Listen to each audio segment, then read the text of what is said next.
تم زبان کھولنے سے پہلے دیکھ لو تم کون ہو، تمہاری حیثیت کیا ہے. تمہیں دنیا نے سر پہ بٹھایا ہوگا لیکن خالد ابن ولید کے پیر کی دھول بھی نہیں ہو. اور جب خالد ابن ولید کو اجازت نہیں کہ عبد الرحمن ابن عوف کے بارے میں بات کریں تو آپ کو یہ اجازت نہیں ہے کہ حضرت معاویہ یا حضرت علی، حسن و حسین یا حضرت عثمان یا حضرت عمر یا ابو بکر یا کسی بھی اور صحابی سے متعلق کوئی بات کھولو. یاد رکھو بھائیو، جس سے آسمان والا راضی ہوا اس سے مجھے اور آپ کو کبھی ناراض نہیں ہونا چاہیے. اس متفق علیہ عقیدے کے آنے کے بعد، اہل سنت والجماعت کے اس متفق علیہ عقیدے کے آنے کے بعد اب افراد کو اس کی اجازت نہیں کہ ہر آدمی ایک نیا اجتہاد کرے، ایک آیت پڑھے، نئی تفسیر کرے اور کہے مجھے اس آیت کی روشنی میں فلاں صحابی پہ اعتراض ہے. صحابہ کرام کے خلاف آل بیت کی تائید کے نام پر شیعی کتابوں کے ساتھ ساتھ سنیوں کے پاس جو معتبر کتابیں، حدیث کی کتابیں، تاریخ کی کتابیں، ان کے حوالے جمع کر کر کے منہاج الکرامہ کے نام سے اس نے کتاب لکھی جس میں اس نے یہ ثابت کیا کہ سارے صحابہ نعوذ باللہ رافضی عقیدے کے مطابق اللہ کے نبی صلی اللہ علیہ وسلم کے بعد خیانت کرنے والے ہوئے وغیرہ وغیرہ. ان میں یہ ساری باتیں تھیں جو آج تم ٹکڑوں کی شکل میں لے کے لوگوں میں پھیلا رہے ہو. اس قسم کی ساری باتیں تھیں. الحمدللہ نحمده ونستعینه ونستغفره ونعوذ بالله من شرور أنفسنا ومن سيئات أعمالنا من يهد الله فلا مضل له ومن يضلل فلا هادي له وأشهد أن لا إله إلا الله وحده لا شريك له وأشهد أن محمدا عبده ورسوله أرسله بالحق بشيرا ونذيرا. أما بعد فأعوذ بالله من الشيطان الرجيم. بسم الله الرحمن الرحيم. يوم نقول لجهنم هل امتلأت وتقول هل من مزيد وأزلفت الجنة للمتقين غير بعيد هذا ما توعدون لكل أواب حفيظ من خشي الرحمن بالغيب وجاء بقلب منيب ادخلوها بسلام ذلك يوم الخلود لهم ما يشاءون فيها ولدينا مزيد وكم أهلكنا قبلهم من قرن هم أشد منهم بطشا فنقبوا في البلاد هل من محيص إن في ذلك لذكرى لمن كان له قلب أو ألقى السمع وهو شهيد ولقد خلقنا السماوات والأرض وما بينهما في 6 أيام وما مسنا من لغوب فاصبر على ما يقولون وسبح بحمد ربك قبل طلوع الشمس وقبل الغروب ومن الليل فسبحه وأدبار السجود واستمع يوم ينادي المناد من مكان قريب يوم يسمعون الصيحة بالحق ذلك يوم الخروج إنا نحن نحيي ونميت وإلينا المصير يوم تشقق الأرض عنهم سراعا ذلك حشر علينا يسير نحن أعلم بما يقولون وما أنت عليهم بجبار فذكر بالقرآن من يخاف وعيد. وقال تبارك وتعالى أيضا والذين جاءوا من بعدهم يقولون ربنا اغفر لنا ولإخواننا الذين سبقونا بالإيمان ولا تجعل في قلوبنا غلا للذين آمنوا ربنا إنك رؤوف رحيم. بزرگان محترم، ملت اسلامیہ کے نوجوانوں اور پردہ نشین خواتین اسلام، اللہ تبارک و تعالی ہم سب کا خالق، ہم سب کا مالک، ہم سب کا معبود برحق اور اکیلا معبود برحق، ہر قسم کی تعریف و توصیف، ہر طرح کی حمد و ثنا، ہر قسم کی بڑائی، ہر قسم کی بزرگی اور میری اور آپ سبھی کی ہر ایک عبادت کا اکیلا اور تنہا مستحق رب ہے، جس نے مجھ کو اور آپ کو اس دنیا میں امتحان آزمائش کے لیے پیدا فرمایا، بندگی کا امتحان، فرما برداری کا امتحان، پیارے نبی صلی اللہ علیہ وسلم کی اتباع اور پیروی کا امتحان دینے کے لیے اس دنیا میں بھیجا۔ درود و سلام ہو نبی آخر الزماں پیارے نبی محمد صلی اللہ علیہ وسلم کی ذات گرامی پر، جو اللہ تبارک و تعالیٰ کے آخری نبی و رسول بن کر دنیا میں تشریف لائے، جنہوں نے دین کو سب سے پہلے تو اپنی عملی زندگی میں ڈھال کر نمونہ بن کر دنیا کے سامنے پیش فرمایا، اور پھر اپنے بعد اپنے صحابہ، اپنے ساتھیوں یعنی صحابہ کرام رضوان اللہ علیہم اجمعین میں اس دین کی عملی تصویر ایک معاشرے کی شکل میں، ایک مکمل سوسائٹی کی شکل میں، ایک مکمل شہر اور بستی کی شکل میں دنیا کے سامنے پیش فرمائی۔ حاضرین جمعہ، خطبہ مسنونہ کے بعد میں نے آپ حضرات اور خواتین کے سامنے جو آیت کریمہ پڑھی، یہ سورہ حشر کی آیت ہے۔ اس آیت سے پہلے 2 آیتوں میں اللہ تعالیٰ نے مہاجرین اور انصار کا تذکرہ فرمایا۔ پہلی آیت میں مہاجرین کا تذکرہ کیا اور یہ بتلایا کہ یہ وہ لوگ ہیں جو ایمان لا کر نبی کے ساتھی بنے، اللہ کی خاطر ہجرت کی، اور اللہ تبارک و تعالیٰ ہی کی خاطر اللہ کی راہ میں جہاد کیا، نبی علیہ السلام کی ڈھال بن کر آپ صلی اللہ علیہ وسلم کے ساتھ کھڑے رہے۔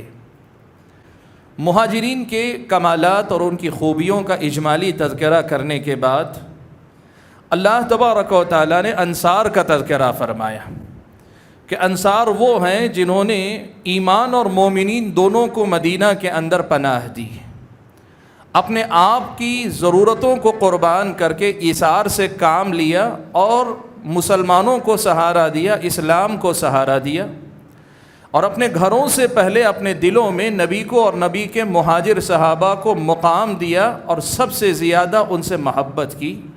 انصار کی خوبیوں کا اللہ تعالیٰ نے تذکرہ فرمایا۔ ان دونوں کا تذکرہ کرنے کے بعد اللہ نے فرمایا والذین جاءوا من بعدہم، مہاجروں اور انصار کے بعد جو لوگ آئے یا آئیں گے، ان کا طریقہ کیا ہوتا ہے اور کیا ہونا چاہیے، ان کا انداز اس دنیا کے اندر کیسا ہونا چاہیے۔ اللہ نے کہا یقولون ربنا اغفر لنا، کہا یہ ایسے لوگ ہوں گے جو ہمیشہ یہی کہیں گے اللہ ہماری مغفرت فرما، وَلِإِخْوَانِنَا الَّذِينَ سَبَقُونَا بِالْإِيمَانِ، ایمان کے اس راستے پر جس پر آج ہم قائم ہیں، ہم سے پہلے جو گزر چکے مہاجر انصار، ہمارے ساتھ ان کی بھی مغفرت فرما، ان کے چھوٹی بڑی اگر کوئی لغزش ہے اس سے درگزر فرما، ان کے لیے مغفرت کی دعا کرتے ہیں۔ وَلَا تَجْعَلْ فِي قُلُوبِنَا غِلًّا لِلَّذِينَ آمَنُوا، اور یہ لوگ یہ بھی کہتے ہیں کہ اللہ تعالیٰ ایمان والے، چاہے وہ جو پہلے گزر چکے وہ مہاجر وہ انصار، یا آج کے دور کے ایمان والے جو حقیقی ایمان والے ہیں، ان میں سے کسی سے متعلق ہمارے دلوں میں ذرا برابر کھوٹ نہ رکھ، ہمارے دل میں کھوٹ آنے نہ دینا۔ وَلَا تَجْعَلْ فِي قُلُوبِنَا غِلًّا لِلَّذِينَ آمَنُوا رَبَّنَا إِنَّكَ رَؤُوفٌ رَحِيمٌ، اے ہمارے رب تو رؤوف ہے، رحیم ہے، تو رحم کرنے والا ہے، ترس کھانے والا ہے۔ حاضرین جمعہ، اس آیت کریمہ کا جو پیغام ہے وہ بہت صاف ہے۔ اس آیت میں اللہ تعالیٰ نے مجھ کو اور آپ کو یہ سکھلایا بتلایا ہے کہ ہمارا طریقہ صحابہ کرام سے متعلق کیا ہونا چاہیے۔ مومن اور مسلمان اگر آپ ہیں، اگر میں اور آپ ایمان اور اسلام سے اپنی نسبت رکھتے ہیں، خود کو مسلمان سمجھتے ہیں، خود کو ایمان والا سمجھتے ہیں، تو ہمارا ایمان اور اسلام یہ ہے کہ ہماری زبان اگر صحابہ کے لیے کھلے تو صرف اور صرف احترام کی زبان ہو، ان کے لیے استغفار کی زبان ہو، اور یہ دعا ہو کہ اللہ تبارک و تعالیٰ ان کے اگر گناہ ہیں، اگر ان کی غلطیاں ہیں تو معافی پیدا دے دے، لیکن ان کو بنیاد بنا کر ہمارے دلوں میں ان کے لیے کسی قسم کا کھوٹ نہ پیدا ہونے دی۔ بھائیو، اس آیت میں اللہ تبارک و تعالیٰ نے مسلمانوں کو، مومنوں کو بتلایا ہے کہ صحابہ کرام رضوان اللہ تعالیٰ علیہم اجمعین کی جو عظمت ہے، اس عظمت کا تقاضا یہ ہے کہ ان کی حرمت کا خیال رکھا جائے، ان کا احترام کیا جائے، اور ان کا احترام کیسے کیا جائے کہ ہماری زبان سے اگر نکلے استغفار کے کلمات نکلیں، تعریف کے کلمات نکلیں، اعتراف کے کلمات نکلیں، اور یہ بھی دعا ہو کہ کہیں غلطی سے بھی کسی صحابی سے متعلق میرے اور آپ کے دل میں کہیں کوئی بات غلط پیدا نہ ہو جائے۔ حاضرین گرامی، اس آیت کا یہ جو پیغام ہے آج ہمارے اپنے بچوں کی گھٹی میں پلانے کی ضرورت ہے۔ یاد رکھنا بھائیو، صحابہ سے متعلق یہ جو موقف قرآن میں اللہ تعالیٰ نے بیان کیا ہے، یہ اسلام کا اگر کوئی ہار ہے، اگر کوئی منکوں کا ہار آپ اسلام کو سمجھتے ہیں، یہ وہ پہلا منکا ہے کہ اگر یہ ٹوٹتا ہے تو پھر اسلام کا ایک ایک حصہ آپ سے چھوٹتا چلا جاتا ہے۔ صحابہ سے متعلق اگر آپ کا میرا ایمان متزلزل ہوا، صحابہ سے متعلق اگر میرے اور آپ کے ایمان میں ذرا برابر کمی آئی، صحابہ سے متعلق جو مقام، جو کردار اللہ نے متعین کیا، نبی نے متعین کیا، اس میں اگر خلل پیدا ہوا، دین و ایمان کی دولت آپ کی میری لٹ جائے گی، ہم مٹ جائیں گے۔ یہ بات ہم اور آپ کو یاد رکھنی چاہیے۔ سبحان اللہ۔ امام مالک ابن انس رحمۃ اللہ علیہ، امام دار الہجرہ امام مالک کہا کرتے تھے، کہتے تھے کہ کان السلف یعلمون اولادہم حب ابی بکر و عمر، کہ صحابہ کرام یا تابعین یا سلف صالحین اپنی اولاد کو صحابہ کی محبت، ابو بکر و عمر کی محبت ویسے سکھاتے تھے جیسے قرآن کی کوئی سورت اپنے بچوں کو سکھائی جاتی ہے۔ آپ کے بچوں کی تربیت میں قرآن کی تعلیم جتنی ضروری ہے، اسی قدر زیادہ امام مالک کہتے ہیں آپ کے بچوں کو آپ کو صحابہ کی محبت سکھانی پڑے گی۔ یہ صحابہ کا سلف کا طریقہ تھا، یہ امام مالک رحمۃ اللہ علیہ نے بیان کیا ہے۔ حاضرین گرامی قدر، آپ یہ بات یاد رکھیں، آج ہم جس دور میں جی رہے ہیں، نئے زمانے میں جب ہم اور آپ جی رہے ہیں، تو صحابہ کی دشمنی آج حدیث کے نام پر لوگ پھیلا رہے ہیں، صحابہ سے ناراضگی آل بیت رسول صلی اللہ علیہ وسلم سے محبت کے نام پہ پھیلا رہے ہیں، صحابہ سے ناراضگی تحقیق کے نام پہ لوگ پھیلا رہے ہیں، صحابہ سے متعلق دلوں میں کدورت یا غلط قسم کے افکار و نظریات کو الگ الگ ناموں سے پھیلا رہے ہیں۔ ایسے ماحول میں سلف صالحین اہل سنت والجماعت کا جو منہج رہا، صحابہ و تابعین کا جو ایمان و عقیدہ رہا ہے، وہ ایمان و عقیدہ اپنے بچوں کو پڑھانا، اپنے بچوں کو سکھانا، ان کے دل و دماغ میں بٹھانا، اور ان کو بتانا کہ اسلام نے ہمیں صحابہ سے معاملہ کرنے کا طریقہ کیا سکھلایا، یہ طریقہ اپنے بچوں کو سکھلانا و بتلانا آج کے دور کی ترجیحات میں ہونا چاہیے۔ اپنے بچوں کو وہ سبق پڑھانا چاہیے کہ صحابہ کرام رضوان اللہ تعالی مجمعین سے متعلق ہمارا اور آپ کا طریقہ کیا ہونا چاہیے۔ سبحان اللہ۔ سعد ابن ابی وقاص رضی اللہ تعالیٰ عنہ، سعد ابن ابی وقاص رضی اللہ تعالیٰ عنہ جو خود مبشر بالجنہ، جن کو اللہ تعالیٰ نے جنت کی خوشخبری سنائی ہے، وہ انہی آیتوں کو پڑھ کر کہتے ہیں کہ اللہ تبارک و تعالیٰ نے 3 درجے بیان کیے، ایمان والوں کے اللہ تعالیٰ نے 3 درجے بیان کیے۔ پہلا درجہ مہاجرین کا اللہ نے بیان کیا جو گزر چکے، مہاجرین کا درجہ اللہ نے پہلے بیان کیا جو گزر چکے۔ اب کوئی مہاجر نہیں ہو سکتا، مہاجرین کے اس درجے کو کوئی نہیں پا سکتا۔ پھر اللہ تعالیٰ نے انصار کا تذکرہ فرمایا، یہ بھی گزر چکے، اب کوئی انصار کی اس فضیلت کو نہیں پا سکتا، اس مقام اور درجے کو نہیں پا سکتا۔ یہ دونوں درجے گزر چکے ہیں، اب اگر باقی ہے تو ایک ہی درجہ ہے، اور وہ یہ کہ ایمان والا بن کر اپنی زبان سے صرف صحابہ کے لیے اچھے کلمات اور استغفار ہی استغفار ادا کرو۔ صرف یہی ایک درجہ باقی رہ گیا ہے۔ آج اگر کوئی اپنے آپ کو ایمان والوں میں شامل کرنا چاہتا ہے وہ مہاجر نہیں بن سکتا، وہ انصار میں نہیں شامل ہو سکتا، اسے ان ایمان والوں میں شامل ہونے کی کوشش کرنا چاہیے جن کا دل، جن کی زبان، جن کا قلم صحابہ کے لیے پاک ہے، صاف ہے، کوئی ناراضگی نہیں، کوئی دشمنی نہیں، کوئی ناپسندیدگی نہیں، کسی قسم کا اعتراض نہیں، کسی قسم کے ان کے کردار پر شبہ نہیں۔ ایسا ایمان والا بننا چاہیے جن کے زبان و قلم اگر کھلے گی، اٹھے گی، تو پھر صحابہ کے لیے صرف استغفار ہی استغفار ہوگا۔ یہ سعد ابن ابی وقاص رضی اللہ تعالی عنہ کی تفسیر ہے۔ حضرت سعد ابن ابی وقاص رضی اللہ تعالی عنہ جو مبشر بالجنہ، وہ ہمیں سکھلا رہے ہیں کہ صحابہ سے متعلق ہمارا کردار کیا ہونا چاہیے۔ اسی لیے بھائیو یہ بات یاد رکھو، ہم اہل حدیث حضرات کا، اہل السنہ والجماعہ کا، سلف صالحین کے نقش قدم پر چلنے والوں کا یہ متفق علیہ عقیدہ ہے، یہ منہج ہے۔ امام طحاوی رحمۃ اللہ علیہ بتلاتے ہیں کہ صحابہ سے متعلق ہمارا مقام اور موقف کیا ہونا چاہیے۔ چند کلمات میں انہوں نے ساری بات بتا دی ہے۔ آج یہ سبق سیکھ کر اپنی نئی نسلوں کو سکھانے کی آپ کوشش کریں۔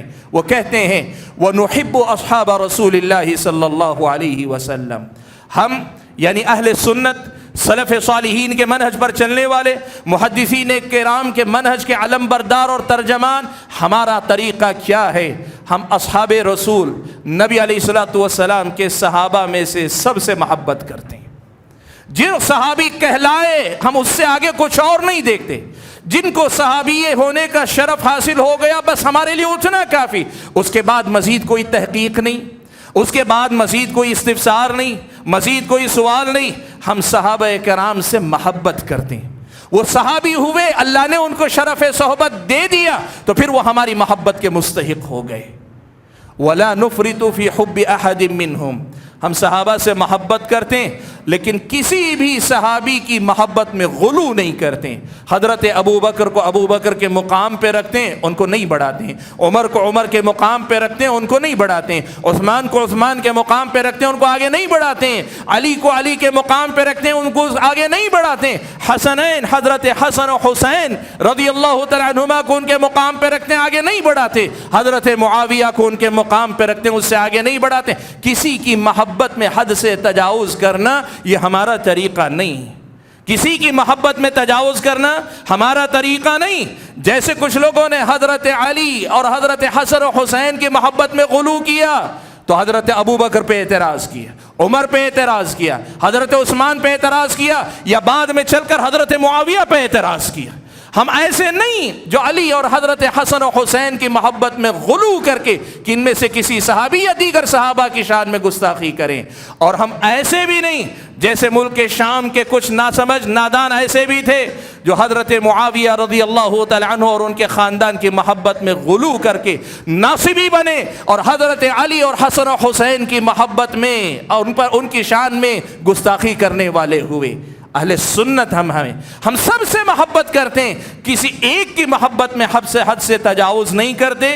وَلَا نَتَبَرَّأُ مِنْ أَحَدٍ مِّنْهُمْ، محبت میں غلو بھی نہیں کرتے، اور ان صحابہ میں سے کسی ایک بھی صحابی سے براءت اور لا تعلقی کا اظہار بھی نہیں کرتے۔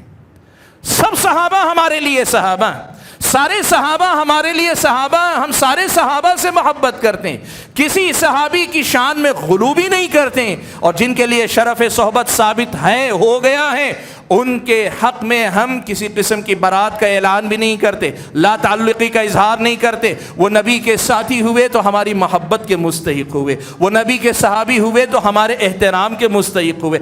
کسی بھی صحابی سے ہم برات کا اعلان نہیں کرتے، بلکہ ہمارا طریقہ کیا ہے؟ آگے کہتے وَنُبْغِضُ مَن يُبْغِضُهُمْ، ہمارا معاملہ تو یہ ہے کہ کسی بھی صحابی سے اگر کوئی بغض رکھتا ہے تو ہم اس سے بغض رکھتے ہیں۔ جو صحابہ سے ناراض ہوا ہم اس سے ناراض ہیں، جس کو صحابہ سے شکایت ہے ہمیں اس سے شکایت ہے، جس کو نعوذ باللہ صحابہ پر اعتراض ہے ہمیں اس پر اعتراض۔ وَنُبْغِضُ مَن يُبْغِضُهُمْ، یہ اہل سنت کا منہج ہے، یہ عقیدہ ہے۔ یہ جو عبارت میں آپ کے سامنے پڑھ رہا ہوں، امام طحاوی رحمۃ اللہ علیہ نے اپنی کتاب العقیدۃ الطحاویہ میں اہل سنت والجماعت کے متفق علیہ عقیدے کے طور پر بیان کی ہے۔ وہ یہ بتاتے کہتے ہیں وَنُبْغِضُ مَن يُبْغِضُهُم، جو صحابہ سے بغض رکھے، دشمنی رکھے، ناراضگی رکھے، دل میں کسی قسم کا اعتراض رکھے، ہم اس سے بغض رکھتے ہیں۔ صحابہ سے بغض ہماری نظر میں وہ گناہ ہے کہ جس کے نتیجے میں پھر وہ آدمی ہماری محبتوں کا مستحق نہیں رہتا۔ جو صحابہ سے ناراض ہوگا ہم اس سے راضی نہیں رہ سکتے۔ کیوں؟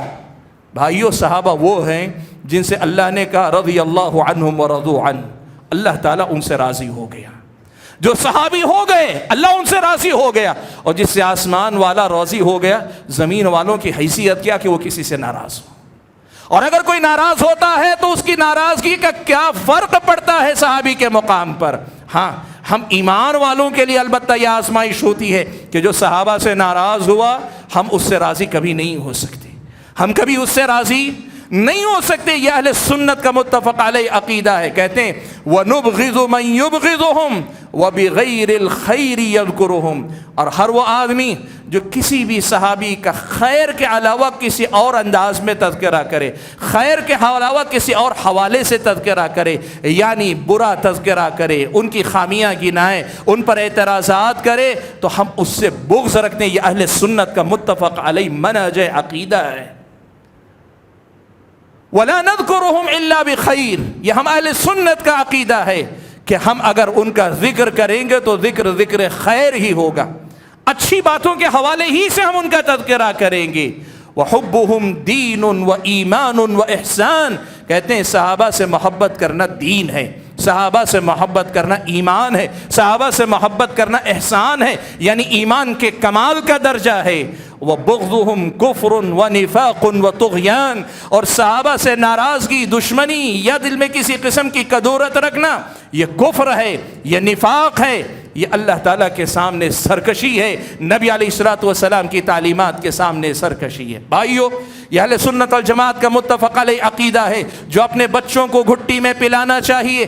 آج صحابہ کرام رضوان اللہ علیہم اجمعین کے حوالے سے خاص طور پر ماہ محرم کی مناسبت سے میں نے اس عنوان کا اس لیے انتخاب کیا کہ پہلا دور وہ تھا کہ محرم کا مہینہ آتا، ابتدائی 10 دنوں میں، محرم کے ابتدائی 10 دنوں میں شیعہ حضرات، رافضی، آل بیت سے محبت کے نام پہ صحابہ پر طعن و تشنیع سے کام لیا کرتے تھے، چھپ کر کرتے تھے، نام لیے بغیر کرتے تھے۔ اور آج یہ بدقسمتی ہے، اس ملک کے اندر بھی اور اس ملک سے باہر بھی یہ بدقسمتی ہے، شیعہ پیچھے رہ گئے جو اپنے آپ کو سنی کہتے ہیں، وہ آج صحابہ کرام رضوان اللہ علیہم اجمعین کی شان میں گستاخیاں کرنے کی راہ پہ نکلے۔ کسی کو حضرت معاویہ سے شکایت ہے، کسی کو حضرت ابو ہریرہ سے شکایت ہے، کسی کو نہ خاندان رسول کے علاوہ تمام صحابہ سے شکایت ہے، کوئی ڈھکے چھپے لفظوں میں ابو بکر پہ اعتراض کر رہا ہے، کسی کو شکایت ہے کہ حضرت عمر نے علی کی حق تلفی کی۔ وہ باتیں جو شیعہ کبھی چھپ کر کہتے تھے، آج سنی کہہ کر اپنے آپ کو ان دنوں کے اندر خوب انٹرنیٹ کے ذریعے مختلف ذرائع سے سنی مسلمانوں کے اندر اہل سنت کے درمیان پھیلا رہے ہیں۔ ایسی صورت میں بھائیو، یہ میری اور آپ کی ذمہ داری بنتی ہے کہ یہ سبق اپنی نئی نسلوں کو ہم گھول کر پلائیں، ان کو بتائیں کہ اہل سنت والجماعت کا یہ عقیدہ ہے۔ اور یاد رکھنا، جب ہم یہ کہتے ہیں کہ یہ اہل سنت کا عقیدہ ہے تو اس کا مطلب یہ ہے کہ یہ قرآن کا نچوڑ ہے، یہ احادیث کا نچوڑ ہے، یہ قرآن و سنت کا خلاصہ اور نچوڑ ہے۔ اہل علم نے جب یہ عقیدہ مدون کیا، اس کو جمع کر کے لکھا، تو قرآن کی تمام آیتوں کا احاطہ کرنے کے بعد لکھا، احادیث کے پورے ذخیرے کو چھاننے کے بعد قرآن و سنت نے جو ہمیں سکھایا، جیسا عقیدہ رکھنے کا حکم دیا ہے، وہ عقیدہ ہمارا متفق علیہ عقیدہ ہم کہتے ہیں۔ ورنہ بعض لوگ اتنے نادان اور اتنے ناسمجھ ہیں، حدیث رسول کے نام پہ کوئی حدیث لے لیتے ہیں اور مجمع علیہ متفق علیہ عقیدوں کے خلاف بات کرتے ہیں۔ جب ان سے کہا جاتا ہے کہ یہ اہل سنت کے عقائد کے خلاف ہے تو کہتے ہیں میں حدیث رسول کی بات کروں۔ وہ اللہ کے بندو سمجھو، جو حدیث تم کہہ رہے ہو وہ ایک حدیث ہے، اور صحیح طریقہ کیا ہوتا ہے، کسی بھی مسئلے پہ اگر بات کرنی ہو، اس مسئلے سے متعلق جملہ مسائل کا، جملہ احادیث کا احاطہ کرنے کے بعد ایک اسٹینڈ، ایک موقف طے کیا جاتا ہے۔ اور اہل سنت کے متفق علیہ عقائد کا مطلب ہی یہ ہوتا ہے کہ سبجیکٹ سے متعلق، ٹاپک سے متعلق، موضوع سے متعلق جملہ احادیث کا احاطہ کرنے کے بعد یہ عقیدہ طے کیا گیا ہے۔ اس کا مطلب یہ ہوا، اس متفق علیہ عقیدے کے آنے کے بعد، اہل سنت والجماعت کے اس متفق علیہ عقیدے کے آنے کے بعد، اب افراد کو اس کی اجازت نہیں کہ ہر آدمی ایک نیا اجتہاد کرے, ایک آیت پڑھے, نئی تفسیر کرے اور کہے مجھے اس آیت کی روشنی میں فلاں صحابی پہ اعتراض ہے, مجھے فلاں حدیث کی روشنی میں فلاں صحابی کے کردار پہ سوال ہے. اس کا اختیار اب آپ کا نہیں رہ گیا. کیوں؟ اس لیے کہ امت کے علماء نے اس پر اجماع کیا ہوا, امت کا اجماع اس پر ہے کہ یہ اہل سنت والجماعت کا متفق علیہ عقیدہ ہے. بھائیو, آج جو بات میں آپ کے سامنے اصل میں اس خطبہ جمعہ میں پیغام کے طور پہ دینا چاہتا ہوں, وہ بات یہی ہے کہ ہم اور آپ کو صحابہ کرام رضوان اللہ تعالی مجمعین سے متعلق قرآن و سنت کا سکھایا ہوا یہ جو متفق علیہ عقیدہ ہے, اس عقیدے کے حوالے سے ہم اور آپ کو اپنی نئی نسلوں کی تربیت کی فکر کرنی چاہیے. ورنہ یاد رکھیں, آج جو کسی ایک صحابی پہ اعتراض سے ابتدا کرتا ہے, کل رافضیت کی جھولی میں جا کر نہ گرے تو آپ تعجب نہ کیجیے. آج آپ کا بچہ اگر کسی ایک صحابی سے متعلق اپنے دل میں کھوٹ کو جگہ دینے میں کامیاب ہوتا ہے, اس کا انجام شیعیت اور رافضیت کے علاوہ اور کچھ نہیں, جو اسلامی شریعت کی نظر میں کفر ہے, نفاق ہے, سرکشی کے معاملات ہیں. بھائیو, اپنے آپ کو اس سے بچانے کی کوشش کرو.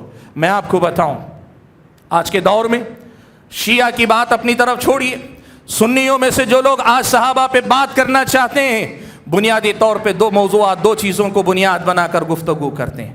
پہلی بنیاد ان کی کیا ہے؟ ان کی پہلی بنیاد یہ ہے کہ صحابہ کرام رضوان اللہ تعالی مجمعین کے درمیان جنگیں ہوئی. جنگ جمل ہوئی جس میں حضرت طلحہ اور زبیر اور حضرت عائشہ ایک طرف, اور دوسری طرف حضرت علی جو خلیفہ وقت بھی تھے ان کے فوج پوری تھی. جنگ جمل ان کے درمیان ہوئی. دوسری طرف جنگ صفین ہوئی جس میں ایک طرف حضرت علی رضی اللہ تعالیٰ عنہ اور ان کی جماعت ہے, اور دوسری طرف حضرت معاویہ اور ان کے ساتھی حضرت عمرو بن عاص وغیرہ رضی اللہ تعالیٰ عنہم اجمعین ہیں. لوگ یہ کہتے ہیں, افسوس اس کا ہے کہ لوگ پڑھتے بھی ہیں تو کوئی چیز پوری نہیں پڑھتے ہیں, پڑھتے بھی ہیں معتبر اور مستند علماء کی عبارتیں, تحریریں, کتابیں نہیں پڑھتے. جن شبہات کو آپ دلیل سمجھتے ہیں ان شبہات کا جواب آج نہیں صدیوں پہلے سے اہل علم نے دیا ہوا ہے, ان کو نہیں سمجھتے. یاد رکھو, پہلی بنیاد, دو باتیں یہاں بتا دینا ضروری سمجھتا ہوں. بھائیو, ایک طرف تو یہ کہ جنگ جمل کی اگر آپ بات کریں, حضرت عائشہ مبشر بالجنہ, جنت کی خوشخبری اللہ کے نبی نے دی. حضرت طلحہ جنت کی خوشخبری پا چکے ہیں, حضرت زبیر جنت کی خوشخبری پا چکے ہیں, اور دوسری طرف حضرت علی ہیں وہ بھی جنت کی خوشخبری پا چکے ہیں. یہ جنتیوں کی آپس میں لڑائی تھی, اجتہاد کی بنیاد پہ لڑائی تھی. یہ جنتیوں کی آپس میں لڑائی تھی, اجتہاد کی بنیاد پہ لڑائی تھی. نبی نے اپنے جیتے دی ان کے جنتی ہونے کی خوشخبری دے دی, اور آج کے یہ ظالم دونوں کے بارے میں طے کرنا چاہتے ہیں یہ صحیح تھے وہ غلط تھے. وہ جنتی ہو گئے اللہ کے نبی کی زبانی, اور یہ طے کرنے بیٹھے ہیں کہ یہ صحیح تھے وہ غلط تھے. اور بتاؤ, اسلامی عقیدہ یہ بتاتا ہے کہ غلط یہ بھی نہیں وہ بھی نہیں, ان کا معاملہ اجتہاد کا تھا. حضرت علی اس معاملے میں صحیح تھے, حضرت عائشہ اور حضرت طلحہ و زبیر کا اجتہاد یہ مرجوح تھا, لیکن اس کے باوجود وہ گنہگار نہیں تھے. اس اعتبار سے گنہگار ہونے کے اعتبار سے وہ غلط نہیں تھے, لیکن ان کے بارے میں صحیح اور غلط ہونے کا فیصلہ کرنے کے لیے کھلنے والی تمہاری زبان غلط ہے, اٹھنے والا تمہارا اپنا انداز غلط ہے, چلنے والا تمہارا اپنا قلم غلط ہے.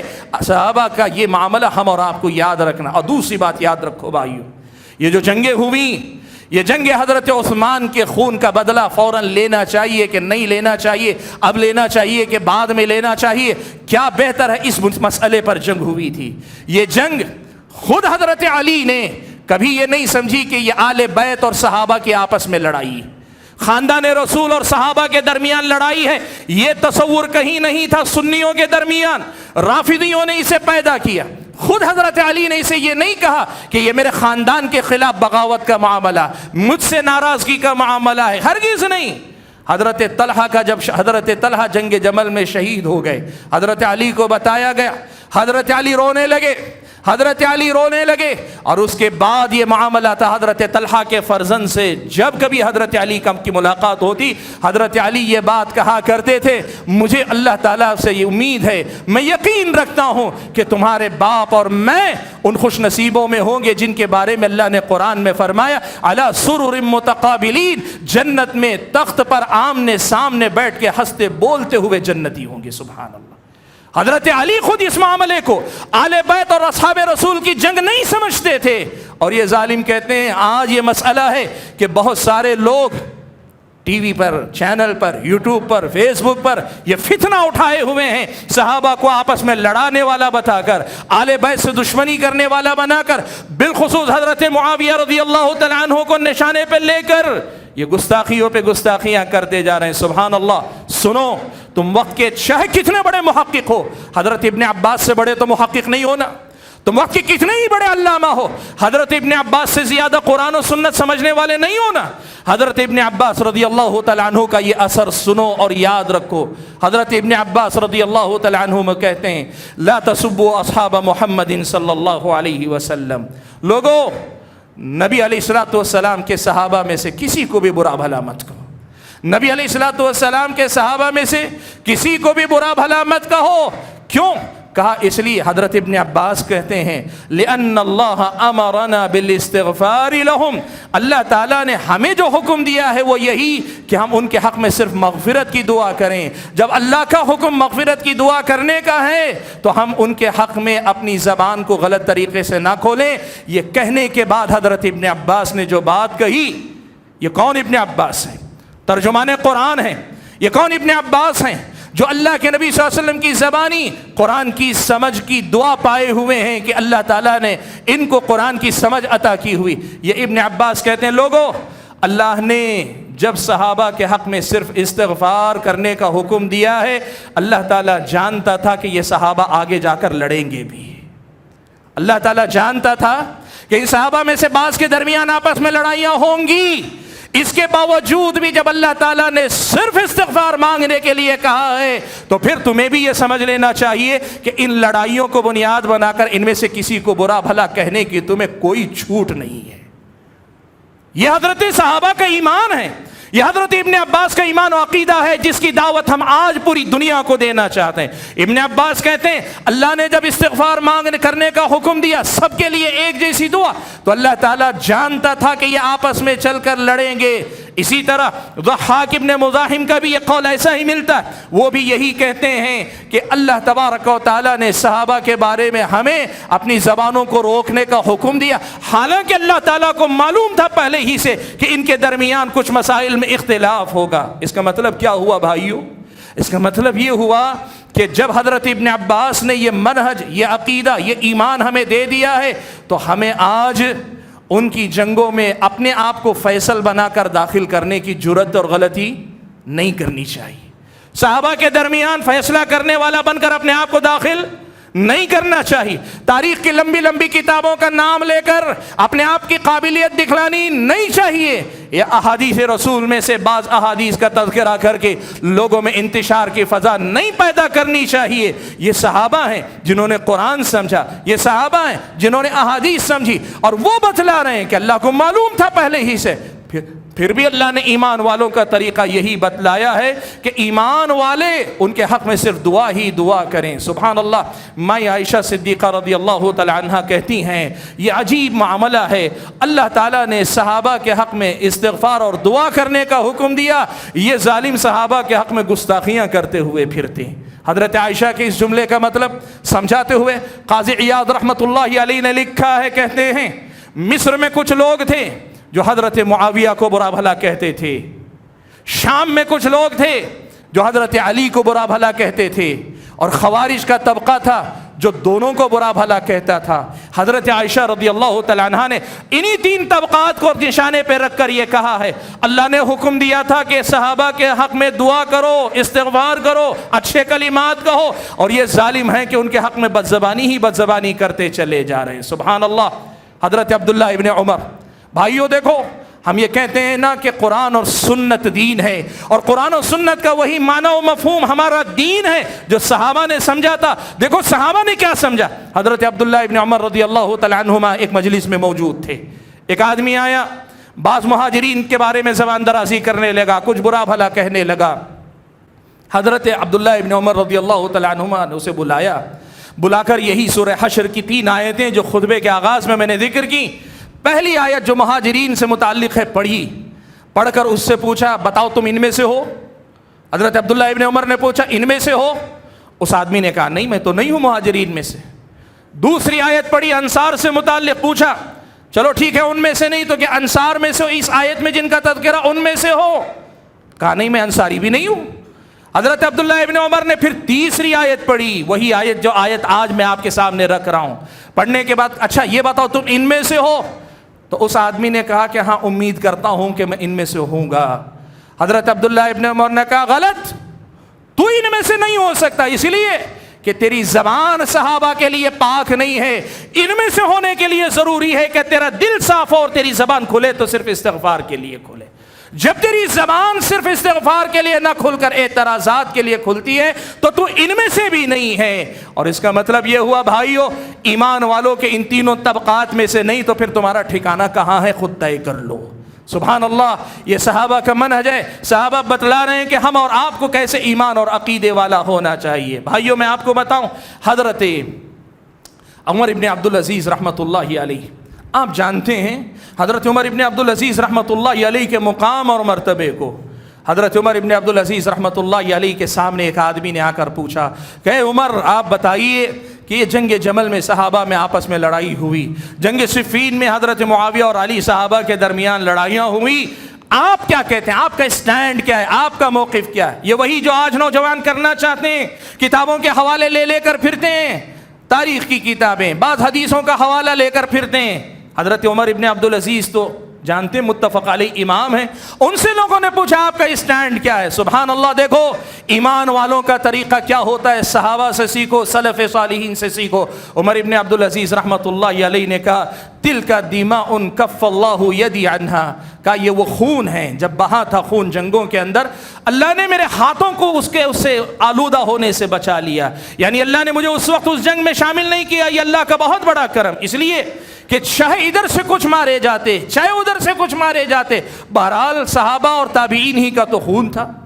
اللہ نے میرے ہاتھوں کو ان کے خون سے آلودہ ہونے سے بچا لیا ہے, تو میں اکرہ ان اغمس یدی فی دمائہم, کہتے ہیں کہ آج جب ان کے خون کے سے آلودہ ہونے سے اللہ نے میرے ہاتھ کو بچا لیا, فاکرہ ان اغمس لسانی فیہا, آج میں اپنی زبان کو اس سے آلودہ کرنے سے بچا لینا چاہتا ہوں.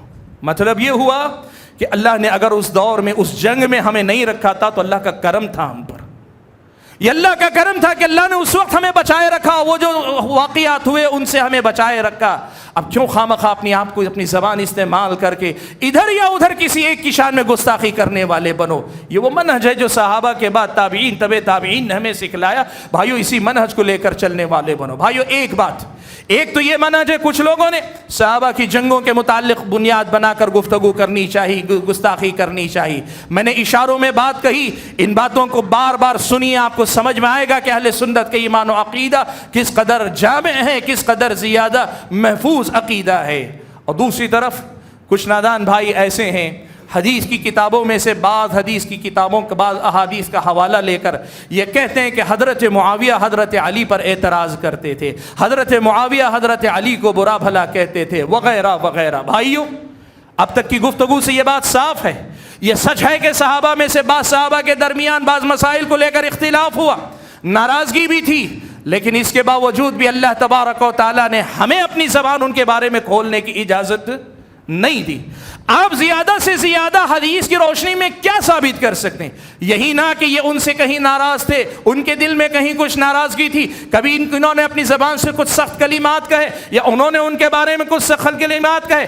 اسلام نے اس سے انکار نہیں کیا, وہ تو اللہ تعالیٰ نے قرآن مجید کے اندر ذکر کیا, صحابہ نے اپنی زندگی کے اندر دیکھا, وَإِن طَائِفَتَانِ مِنَ الْمُؤْمِنِينَ اقْتَتَلُوا فَأَصْلِحُوا بَيْنَهُمَا, یہ ساری چیزیں لوگوں نے دیکھی پڑھی تھیں, لیکن اس کے باوجود یہ فیصلہ متفق علیہ ہے کہ ان کو بنیاد بنا کر, کسی حدیث کو بھی بنیاد بنا کر صحابہ کے کردار پہ زبان درازی کرنے کی اجازت نہیں. دیکھو میں آج آپ کے سامنے ایک بڑی ہی بات مختصر سے وقت میں کہہ دینا چاہتا ہوں. دیکھو بھائیو یاد رکھو, آج آپ اردو تراجم لے کر عربی تک پڑھنا نہیں آتی. یہ جو میدان میں صحابہ کے بارے میں زبان کھولنے نکلے, یوٹیوب پہ جن کے چینل چلتے ہیں, فیس بک پہ جن کے ویڈیوز ہزاروں لاکھوں کے ویوز پاتے ہیں, یہ سب کون ہے پتہ ہے؟ عربی زبان صحیح سے نہیں آتی, یہ دین کیا سمجھا پائیں گے؟ قرآن و سنت عربی میں ہے, عربی زبان ٹھیک سے نہیں آتی, یہ قرآن آپ کو کیا سمجھائیں گے؟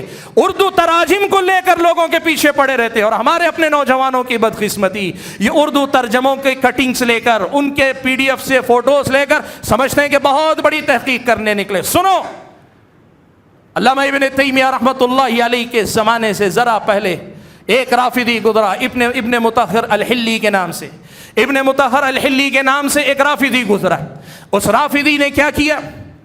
صحابہ کرام کے خلاف آل بیت کی تائید کے نام پر شیعی کتابوں کے ساتھ ساتھ سنیوں کے پاس جو معتبر کتابیں، حدیث کی کتابیں، تاریخ کی کتابیں، ان کے حوالے جمع کر کر کے منہاج الکرامہ کے نام سے اس نے کتاب لکھی، جس میں اس نے یہ ثابت کیا کہ سارے صحابہ نعوذ باللہ رافضی عقیدے کے مطابق اللہ کے نبی صلی اللہ علیہ وسلم کے بعد خیانت کرنے والے ہوئے وغیرہ وغیرہ. ان میں یہ ساری باتیں تھیں جو آج تم ٹکڑوں کی شکل میں لے کے لوگوں میں پھیلا رہے ہو. اس قسم کی ساری باتیں تھیں. شیخ الاسلام ابن تیمیہ رحمۃ اللہ علیہ نے اس کی کتاب کا رد کرتے ہوئے، اس کتاب کی غلطیوں کو واضح کرتے ہوئے کتاب لکھی منہاج السنت النبویہ کے نام سے.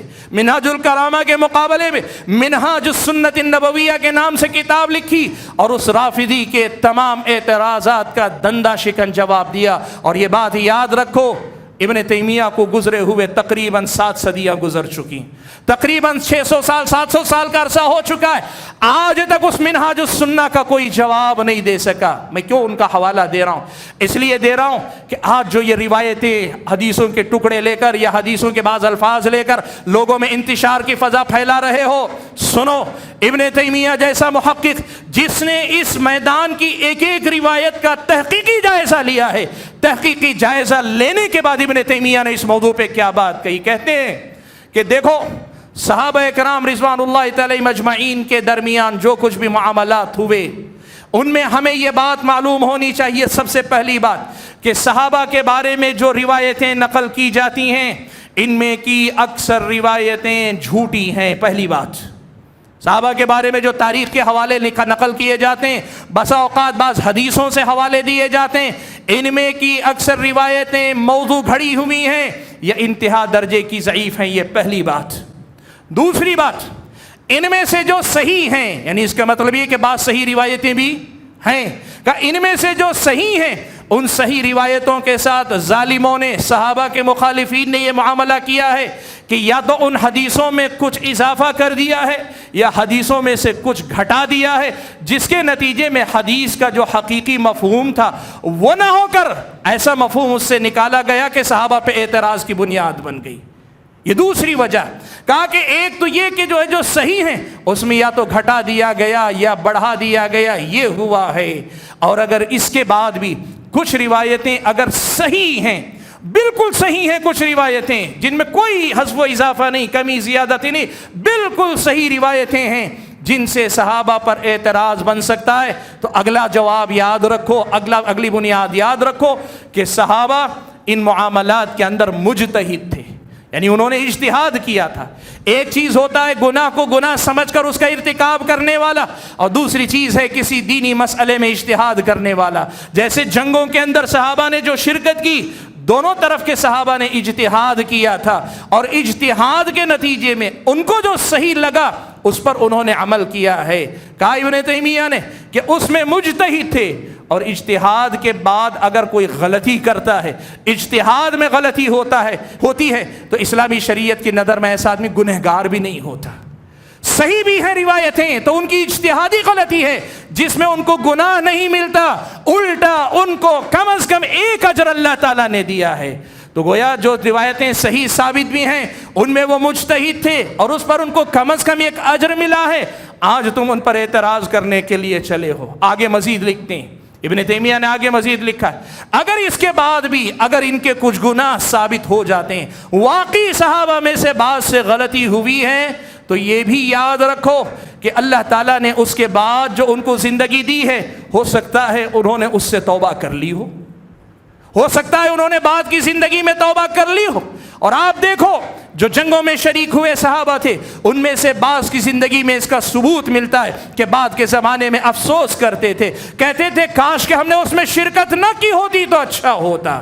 یہ ابن تیمیہ کی بات ہوا میں نہیں، ایسے ہی اندازے پہ نہیں، تحقیق کی بنیاد پہ مسئلہ کا. اگر ان میں سے کسی کی غلطی ثابت بھی ہو تو یہ ہو سکتا ہے کہ بعد کے زمانے میں انہوں نے اس سے توبہ کر لی ہو. یا ہو سکتا ہے کہ بعد کے زمانے میں اللہ تعالیٰ نے انہیں کسی آزمائش میں مصیبت میں مبتلا کر کے ان کے گناہوں کا کفارہ بنا دیو۔ سبحان اللہ، یہ اللہ تعالیٰ کی سنت ہے کہ اپنے نیک بندوں کو آخرت میں نوازنے کے لیے ان کی چھوٹی موٹی غلطیوں پر اللہ تعالیٰ دنیا ہی میں ان کو آزما کر یا اپنے رحم و کرم سے انہیں معاف کر کے پاک کر دیتا ہے۔ کہا ایسے پاک ہوگا۔ اگر یہ بھی نہ ہو اللہ کے بندو، یہ ہوتی ہے علم کی بات، یہ ہوتی ہے دین کی سمجھ کی بات، یہ ہوتی ہے دین کے حوالوں کی بات۔ کہا اگر یہ بھی نہ ہو، اگر کچھ غلطیاں اس کے بعد بھی باقی رہ گئی ہیں تو تمہیں یہ بھی معلوم ہونا چاہیے کہ اللہ تعالیٰ نے کہا ہے ان الحسنات یذہبن السیئات، بلا شبہ نیکیاں برائیوں کو مٹا دیتی ہیں، نیکی گناہ کو ختم کر دیتی ہے۔ تو صحابہ کرام رضوان اللہ علیہم اجمعین کی جو نیکیاں تھیں، وہ نیکیاں اتنی عظیم تھی، اتنی بڑی تھی، اتنی عظیم تھی کہ ان نیکیوں نے ہو سکتا ہے ان کے گناہوں پر پانی پھیر دیا ہو، ان نیکیوں نے ان گناہوں کا خاتمہ کر دیا ہو۔ آپ کو پتہ ہے نا پیارے نبی صلی اللہ علیہ وسلم کے صحابہ کا معاملہ کیا تھا؟ اللہ کے نبی نے کہا اگر صحابہ میں سے کوئی ایک مد برابر، ایک آدھا مد برابر، یعنی لگ بھگ ایک مٹھی پر اناج اللہ کی راہ میں صدقہ کیا ہو، اور آج تم میں سے کوئی احد پہاڑ کے برابر سونا، احد پہاڑ کے برابر سونا بھی اللہ کی راہ میں خرچ کر دے، تمہارا احد پہاڑ برابر سونا صحابہ کی اس مٹھی بھر اناج کی برابر ہی نہیں کر سکتا۔ جن کی نیکیاں اتنی عظیم ہیں، کیا ان کی نیکیاں ان کے گناہوں کا کفارہ نہیں بنی ہوں گی؟ سبحان اللہ، اللہ تعالیٰ ان کے گناہوں کا کفارہ اس کو بنا دیا ہوگا۔ یہی سب بنیادوں کی وجہ سے، یہی سب باتوں کی وجہ سے اہل سنت کا یہ متفق علیہ عقیدہ ہے کہ صحابہ معصوم نہیں تھے، گناہوں سے پاک نہیں تھے، انسان ہونے کے ناطے ان سے لغزشیں ہوئی ہو سکتی، لیکن آج ہمارے اپنے دور میں ہمیں اور آپ کو اس کی اجازت نہیں ان میں سے کسی کا تذکرہ کر کے ان کے بارے میں زبان کھولنے کی کوشش کرے۔ بھائیو یاد رکھو، اللہ تبارک و تعالیٰ نے گمراہوں کی ایک نشانی بتائی ہے، وہ کیا ہے؟ فَأَمَّا الَّذِينَ فِي قُلُوبِهِمْ زَيْغٌ فَيَتَّبِعُونَ مَا تَشَابَهَ مِنْهُ ابْتِغَاءَ الْفِتْنَةِ وَابْتِغَاءَ تَأْوِيلِهِ۔ اللہ تعالیٰ نے یہ بات بیان فرمائی گمراہ لوگوں کا طریقہ کہ قرآن کی آیات میں سے، نبی کے گفتگو میں سے، یا پھر اہل علم کے کلام میں سے کچھ ایسی عبارتیں لے لیتے ہیں، ایسی آیت کا ٹکڑا لے لیتے ہیں، حدیث کا ٹکڑا لے لیتے ہیں جس کا معنی متشابہ، کم علمی کی وجہ سے آدمی کے اندر شبہات پیدا کرنے کا سبب بنتے ہیں۔ طریقہ کیا ہے؟ ایسی کوئی بھی بات جو آپ کے اندر شبہ پیدا کرے، آپ کے دل میں کسی قسم کا اعتراض پیدا کرے، طریقہ یہ ہے کہ اسی موضوع سے متعلق محکم جو آیات ہیں، اسی موضوع سے متعلق محکم جو احادیث ہیں، اسی ٹاپک سے متعلق جو محکم حوالے ہیں، تاریخی حوالے، ان سے جوڑ کر متشابہات کو چھوڑ کر ہم کو محکم پر قائم رہنا چاہیے۔ یہی طریقہ روایتوں کے سلسلے میں بھی ہونا چاہیے۔ اگر اکا دکا روایت سے آپ کو کوئی شبہ پیدا ہوتا ہے تو اس موضوع سے متعلق عام روایتوں میں کیا اللہ کے نبی نے ہمیں بتایا، اس پر اعتماد کر کے اس ایک کے پیچھے نہیں پڑنا چاہیے۔ یہ اسلامی شریعت کا سکھایا ہوا اصول۔ لیکن کیا ہوتا ہے؟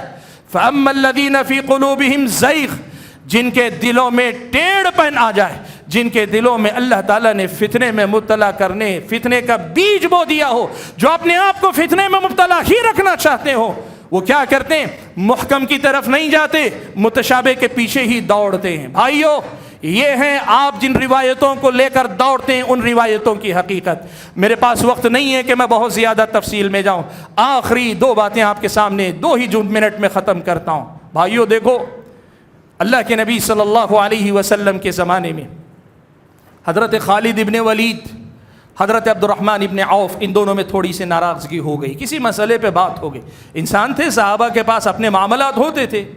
خالد ابن ولید رضی اللہ تعالیٰ عنہ نے حضرت عبد الرحمن ابن عوف کے بارے میں کچھ کہہ دیا۔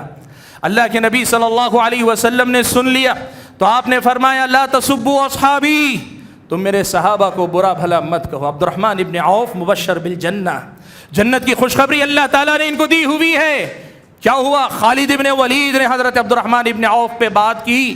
اللہ کے نبی نے کیا کہا؟ لا تسبوا اصحابی، میرے صحابہ کے بارے میں برا بھلا مت کہو۔ اللہ کے نبی نے یہ نہیں کہا کہ عبد الرحمن ابن عوف کی غلطی نہیں ہے اس لیے برا بھلا مت کہا، نہیں، شرف صحبت کا تقاضا ہے کہ کچھ نہ کہو۔ اور کس کو منع کر رہے ہیں؟ خالد ابن ولید کو۔ اور خالد ابن ولید کون ہیں؟ یہ وہی ہیں جن کو اللہ کے نبی نے اللہ کی تلوار کہا۔ اسلام کی اتنی عظیم خدمت خالد ابن ولید نے کی ہوئی ہے کہ اللہ کے نبی نے اپنی زبان سے کہا سیف من سیوف اللہ، اللہ کی تلواروں میں سے ایک تلوار ہے۔ جس کی خدمت اسلام کا یہ معیار ہو کہ نبی کی زبانی اللہ کی تلوار ہونے کا لقب پائے، اس کو جب اللہ کے نبی اجازت نہ دیں کہ صحابہ کے بارے میں زبان کھولے تو ایرے غیر نتھو خیرے کو کیا حق پہنچتا ہے کہ صحابہ کے حق میں زبان کھولے؟ تم زبان کھولنے سے پہلے دیکھ لو تم کون ہو، تمہاری حیثیت کیا ہے۔ تمہیں دنیا نے سر پہ بٹھایا ہوگا لیکن خالد ابن ولید کے پیر کی دھول بھی نہیں ہو، اور جب خالد ابن ولید کو اجازت نہیں کہ عبد الرحمن ابن عوف کے بارے میں بات کریں تو آپ کو یہ اجازت نہیں ہے کہ حضرت معاویہ یا حضرت علی، حسن و حسین یا حضرت عثمان یا حضرت عمر یا ابو بکر یا کسی بھی اور صحابی سے متعلق کوئی بات کھولو۔ یاد رکھو بھائیو، جس سے آسمان والا راضی ہوا اس سے مجھے اور آپ کو کبھی ناراض نہیں ہونا چاہیے۔ ایک عقل مند انسان کے لیے اس سے بڑی کوئی بات نہیں چاہیے۔ یاد رکھو اللہ کے نبی صلی اللہ علیہ وسلم کی یہ بات سنو۔ شیخ البانی رحمۃ اللہ علیہ نے اس حدیث کو حسن قرار دیا ہے۔ اللہ کے نبی نے فرمایا من سب اصحابی، جو میرے صحابہ کو برا بھلا کہے فعلیہ لعنت اللہ والملائکۃ والناس اجمعین، جو آدمی میرے صحابہ کو برا بھلا کہے اس پر اللہ کی لعنت ہے، فرشتوں کی لعنت ہے، سارے لوگوں کی لعنتیں اس پر برستی ہیں۔ بھائیو، ایسے غلط کام کرنے سے پہلے دین و ایمان نے آپ کو کیا سکھایا ہے سیکھنے کی کوشش کرو۔ جو پیغام مجھے آپ کے سامنے دینا تھا وہ یہ کہ بھائیو، صحابہ کے لیے احترام ہی احترام رکھو، ان کا تذکرہ ادب سے کرو، ان کا نام آئے تو رضی اللہ عنہم کی وہ ضمانت بار بار اپنی زبان سے دہراؤ، ان کے حق میں استغفار کے کلمات کہو، اللہ سے دعا بھی کرو کہ ہمارے دلوں میں کسی بھی صحابی سے متعلق ادنا سا کوئی شبہ، کسی قسم کا کوئی اعتراض ہمارے دلوں میں جگہ نہ پانے پائے۔ ایسے ثابت یقین کے ساتھ، ایسے ایمان کے ساتھ جیو، اور یہ اصول یاد رکھو وَنُبْغِضُ مَن يُبْغِضُهُمْ، جو ان صحابہ سے کسی سے بھی بغض رکھے گا، ناراضگی رکھے گا، ہماری محبتوں کا وہ مستحق نہیں ہو سکتا، ہم اس سے راضی نہیں ہو سکتے۔ جو اللہ کے صحابہ سے، نبی کے صحابہ سے ناراض ہو، اس سے اللہ ناراض ہے، اللہ کا نبی ناراض ہے۔ ہم بدرجہ اولا، اس لیے کہ ہم تو بندے ہیں، ہم تو کمزور ہیں، ہم اور زیادہ ناراض ہیں تاکہ وہ ہمیں اپنے فطرے میں مبتلا نہ کرتے۔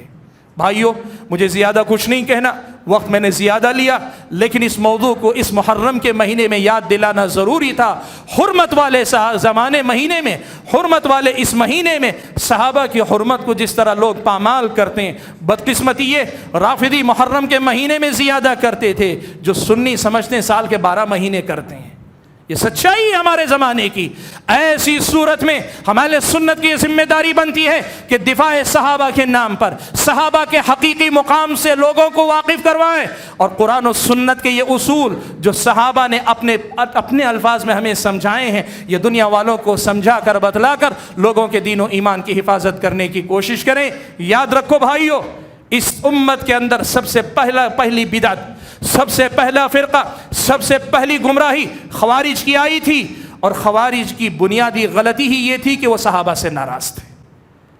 آپ بھی اگر صحابہ سے ناراضگی کو اپنے دل میں جگہ دیں گے، آپ رافضیت کے راستے پہ جائیں گے، خارجیت کے راستے پہ جائیں گے، اعتزال کے راستے پر جائیں گے، جہمیہ کے راستے پر جائیں گے، پتہ نہیں کن کن بدعتوں اور گمراہیوں کے راستے پر جائیں گے۔ اپنے دین و ایمان کی خیر منانا چاہتے ہو تو پھر اپنے دین و ایمان کی حفاظت کے لیے اہل سنت کے متفق علیہ عقیدے اور اصولوں کے پابند رہو۔ ان عقیدوں کی اگر پابندی رہے گی، دین و ایمان محفوظ ہوگا، اور اپنی اگلی نسلوں کی بھی صحیح تربیت ہم اور کر پائیں گے۔ اللہ سے دعا کیجیے کہ اللہ تعالیٰ مجھے، آپ سبھی حضرات کو، خواتین کو جو باتیں کہیں سنی گئی ہیں کہنے اور سننے سے زیادہ سمجھنے کی توفیق عطا فرمائے، اور جو باتیں ہماری سمجھ میں آتی ہیں دنیا والوں کو سمجھانے کی توفیق عطا فرمائے۔ آمین۔ وآخر دعوانا ان الحمد للہ رب العالمین۔